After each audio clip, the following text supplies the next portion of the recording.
Bref, le terrorisme n'a pas de religion. Tout le monde le sait, ayyuhal akhyar. Et comment prétendre le contraire alors que si on va chez les chrétiens, on va chez les juifs, on va chez les musulmans, eh bien on retrouve toutes et tous cette même parole. Tu ne tueras point. Et des gens, ici, en interprétant des textes comme bon leur semble, eh bien ils se permettent de tuer, mais le plus grave, au nom d'une religion.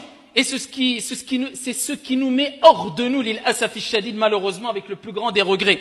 Parce qu'une personne qui se suicide, c'est condamnable, ce n'est pas bon pour lui. Mais une personne qui se suicide au nom d'une religion, là c'est catastrophique. Quelle religion autorise le suicide? Une personne qui tue des femmes et des enfants, qui allaient au travail, qui sont dans un aéroport, qui vont se divertir, qui vont voir un match de foot ou je ne sais quoi, au nom d'une religion. Mais comment une personne censée peut accepter cela, ayyuhal akhyar, sans avoir de science, en étant croyant ou incroyant? En étant athée ou bouddhiste, qui peut accepter cela? Quelle logique, quel esprit saint peut accepter cela, ayyuhal ahibba? Et après, ces gens-là se revendiquent d'une quelconque religion. Wallahi wa rabbil Kaaba, par le Seigneur, par notre Seigneur, l'islam se désavoue complètement de ces actes-là et de ces gens-là. Cela n'a rien à voir avec l'islam, avec le christianisme, avec quelconque religion.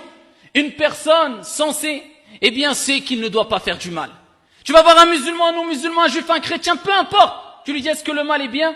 Il te dira non. Est-ce que le bien est bien? Il te dira oui. Est-ce que tuer une personne qui va au travail, c'est bien? Il te dira non. Tu veux quoi comme preuve encore? On est obligé de parler avec des paroles très simples et simplistes parce qu'on ne cesse de rapporter des preuves du Coran et de la Sunna.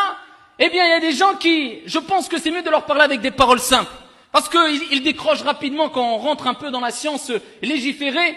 Et pour montrer que ceux qui essaient de gangréner cette jeunesse-là à travers des textes coraniques ou des récits prophétiques, eh bien leur théorie tombe à l'eau, eh bien on emploie des paroles simples. Mais vous imaginez que demain, c'est peut-être vous, c'est peut-être votre mère, votre père, votre frère, votre sœur, qui va être tué. Pourquoi? Parce que une personne a été prise de folie, alors que le messager de Dieu, alayhi salatu wassalam, et là nous parlons dans un contexte religieux, mais combien de fois a mis en garde contre ces actes-là? Et ce n'est pas des actes nouveaux. Le terrorisme, il existait déjà à l'époque du prophète, alayhi salatu wassalam. Et avant la venue du prophète, après la venue du prophète, dans tous les siècles, dans les quatre coins du monde, ça a toujours existé, ça existera jusqu'à la fin des temps. Certains vont le faire au nom de l'islam, d'autres au nom d'une idéologie quelconque, d'autres au nom d'une patrie, d'autres au nom... Le terrorisme a toujours existé, il existera toujours. En tout cas, ne revendique pas du tout ça au nom de l'islam, car l'islam, ici, se désavoue complètement de ces actes de folie.